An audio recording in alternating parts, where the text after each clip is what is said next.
Push, co-host. Push. Come on, get it out. That's exactly what this movie was, Corey. Pushed out some bullshit. Yeah, I gotta admit, this shit pushed the boundaries of my boredom, man. No. Man, we got a movie now. Now, how can you mess this up? Right. We got a movie about a group of young telepaths. They work for a government agency that they're trying to get away from now. Right. And in the meantime, they're trying to save the people that are close to them also. Mm-hmm. And even though we got that, I still don't know what's going on with this. I don't know what I was this about is to say, I'm looking forward to hearing your synopsis because I don't know what the hell this movie was about.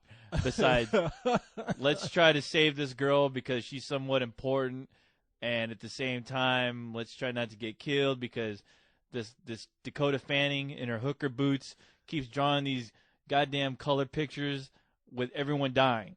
Oh, I know. I can't tell you how many times there were just shots of Dakota Fanning just walking the streets. Exactly. I was like, when is somebody going to proposition her? I know, exactly. I was making a guy come up with like $5. What can I get for this? I know. I started sweating out motor oil because I was like, I don't know if I'm supposed to be watching this. Yeah, you got to feel guilty. I don't know where this movie's leading to, but there's a scene with her getting drunk for no reason. Yeah, she gets drunk. Yeah. She got those hooker boots on. She got stripper hair. I'm like, what are they doing to this little girl, man? I know. I was the like, girl's only 14 years old. I was screaming at the theater, this isn't right.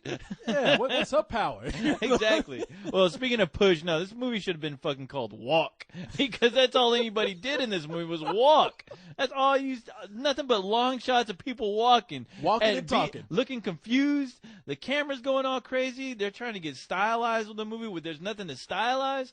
I mean, I was bored out of my mind, dude. Man, they were just walking and talking about shit you didn't care about. Exactly. And don't believe that bullshit hype that they're preaching on the TV telling you it's the biggest action movie of 2009. There is no action in this movie whatsoever except for the parts you've already seen in the trailer. Yeah, I mean, I could tell you more. I mean, because there's so much stuff that I can pick up from this movie, such as Dakota Fanning. I mean, you got two groups of people in here. Right. You have the watchers who can predict the future, and you have the pushers who are like they got the Jedi force power going on. Yeah, they got the Jedi mind tricks and force powers going on. Yeah, and they can pretty man. I don't even know what they call it. It's just they got telekinesis. Yeah. I mean, don't try to change this shit around. I mean, that's all. It's like like Carrie. It is. It's bullshit. Yeah, you pick up shit with your mind and you throw it across the room. I thought of this as more of a poor man's Heroes. I mean, it seemed like a really bad episode of Heroes, to be honest. Yeah. A lot of stuff that you hear going on, but you don't really see a lot of it. It's just a lot of exposition. Like I said, Dakota Fanning's character is like, this is the part where we die. This is the part where we die. And they never die, and you're like, okay, that's already getting old. Well, that's what she's talking about. I've lost the tension, and the scene is lost because obviously this movie has to continue, even though I'd rather just stop. I was hoping that they would die at some point because I'm like, let's just get this shit over with, please. That's the thing, man. Dakota Fanning's talking about she's got to save her mother. We don't even know. Yeah, we don't get I any have kind of no hint clue. to that. Yeah, I have no clue why. What's the reason? Chris Evans plays a guy who uses his who has telekinetic abilities. He's talking about how his dad was killed. Now, granted, we walked in a little bit late, We so did. maybe we missed an outstanding 10 minutes of this movie that exactly that would have made the rest of the movie make sense. But no, it didn't because you know what? You still have to keep people up to date as far as what's going on, what's the motivation, and even when there are scenes where people are confronting each other.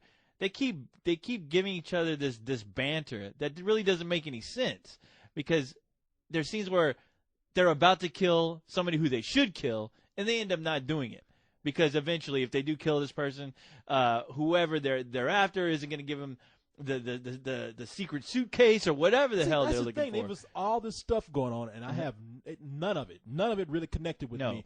I've never seen a movie like this where there's so much shit happening, and yet nothing's going on at all. Nothing's going on, exactly. This is directed by this guy named Paul McGuigan. Maguga. I'm gonna call him Mac G. the other Mac G.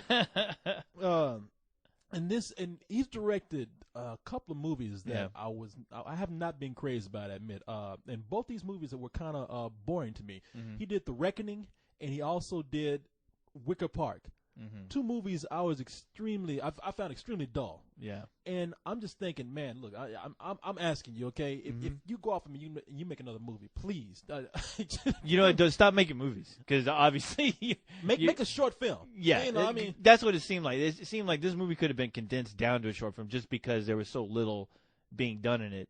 And like I said, I mean, there are scenes in here that are it's just nothing but exposition.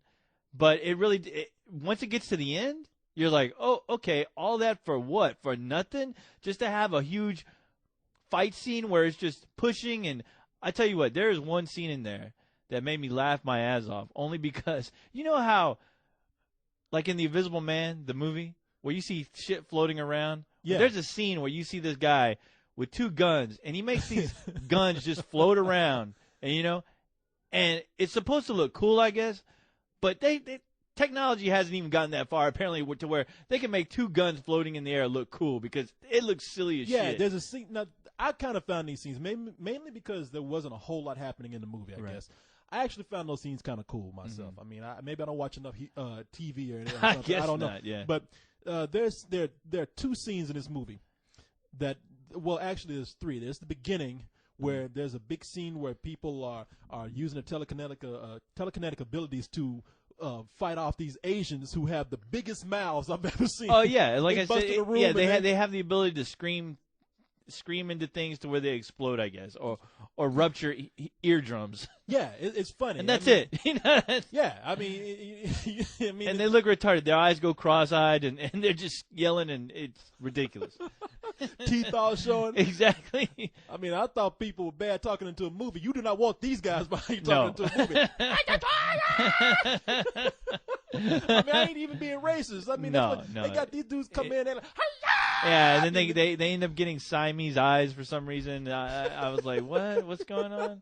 Yeah. All that to open a door. I mean, you come in and you say that's your power. Yeah, I was like, it'd be a lot cooler if you just kicked it open instead of wasting my time with your yelling ability. I mean, shit. I mean, I would say, damn, I got cheated. My ability is saying, a whole bunch of shit tears up. Like, doesn't Roseanne Barr have the same ability when she's singing the national anthem? I mean, is that a real superpower? Is that something I need to worry about? Yeah. You see that power every week on American Idol. Yeah, exactly. Put them brothers on there. Right. They blow Simon Cowell's head off. Oh shit. But then they have 2 other scenes in there. I thought that the scene where Chris Evans comes in, and the main villain in this movie is Djimon Hounsou. Yeah. Who I always like. I like him, but he's completely wasted in this film. Yeah, and he comes in. I mean, he is completely wasted in this movie. He is just playing the guy who looks like the bad guy. That's all. They just put that brother in a suit. Yeah. And have him go around, and every now and then his eyes turn black when he's using his ability to make somebody shoot themselves. Yeah. Or he's going around talking about, you need to do that. Like, I don't know what this brother's talking about. You know how this ends. So why fight it? You know I see the future. I was like, yeah. I was like, damn, no man. Shit. I know how this ends, and I'm ready to go home. All right. You know how it could end is you go get some speech lessons. Right. Yeah, you got the ability to control people's minds, but your ass can't talk walking around here. But there's a scene where Chris Evans comes in, and he has a confrontation with him. And the whole thing, I mean, yeah, it looks kind of cheesy, but the whole thing of them having a shootout where nobody actually holds a gun. Yeah. They just use their minds to shoot at each other. It's a cross between being kind of silly, but for me also kind of cool. Like I said, there's nothing going on. And then at the end of the film, I thought was kind of the climax. I thought was kind of cool also when they're making the armies of Asian guys turn against each other. Yeah, the force powers and I mean, honestly, this movie was the Jedis without the Jedis, and honestly, I was like, if you really want that in your movie, I mean, if you're really looking forward to seeing some Jedi action going on, just play the goddamn Star Wars Unleashed, for crying out loud. I mean, I really don't see any point in really watching this movie, because there is no point to it. And the sad thing is, it so blatantly leaves itself open to a sequel. You're just like, after the end of it, you're like, you know what? I don't really give a shit anymore. I don't care. I don't need to see a sequel, because you bored me to tears with this movie. I got all these characters running around trying to do some mission that I'm not clued in on, and at the end of it, I'm bored to tears. I'm like, you know what? Well, wow, that's I the was thing. tired because I felt like I was walking with these characters, trying to figure out. They were walking. They must have been walking, wondering, all right, what the hell do we do next with the script? What's my next motivation? What am I supposed to be doing? Because boy, do they just walk and walk Well, and walk. That's my problem with the movie is that they walk and they do a lot of walking in slow mo. I mean, In this slow-mo, movie doesn't yeah. need to be any Yeah. longer. And then Yeah. the camera work. That's what I was going to say about Yeah. this director. Hey man, buy yourself a Steadicam.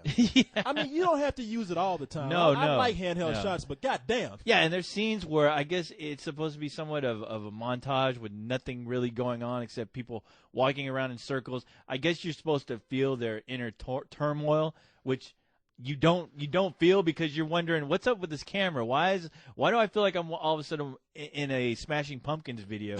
Like what is the point? What is the reason for this besides just having people being fast forwarded and, Well, and that's- just looking into another direction for no reason? Well, see, that's another problem with this film is that you have segments in there where again we have a movie where the pace is already slow. Mhm. We got people walking, talking. Yeah. We got slow mo, and then they decide to stop the movie in some parts for a little music video section. Yeah. And Yeah. I'm thinking, in your attempts to make this movie kind of cool, you're working against yourself Oh, yeah. because I know your camera work is meant to be kind of edgy. You're putting Yeah. a soundtrack in there, and granted, the studio maybe you may be Maybe obligated. behind it, They yeah. may be making you do this, and then Right. you're putting all slow mo shots and Yeah. circling shots, and I'm just like, just move this movie. Yeah. You got a movie called Push. Yeah, push that shit, all right? Yeah. I mean, tired of this shit. I like I said, man, I will say this. I like some of the action, Right. and as much as I'm making fun of Jimon Hansu, I like him. I just hate to see him in a movie where Yeah, he has he's nothing wasted. to do. No, he's wasted. And- They threw away his character in this one. And I like this girl, Camilla Bell. You know, it's funny because she was okay, even though she had almost no dialogue whatsoever. She's just kind of looking around, but even that's no excuse to really. Well, she looked. Yeah, she looked. Well, no, she looked good. I mean, at but the end of the movie, she was Yeah. looking good. Now, through the other half of the movie, she looked like she was a coke addict. she, yeah. she looked like she was strung out on some Yeah, heroin. no, she looked like Uma Thurman in Pulp Fiction, like after Oh, she yeah, OD'd. yeah. Yeah, Mhm. Yeah, she looked like shit. She was going around blood all on her nose. She looked like an elf who was strung out on heroin. yeah, She I had that guess so. elfin face. I mean, Yeah.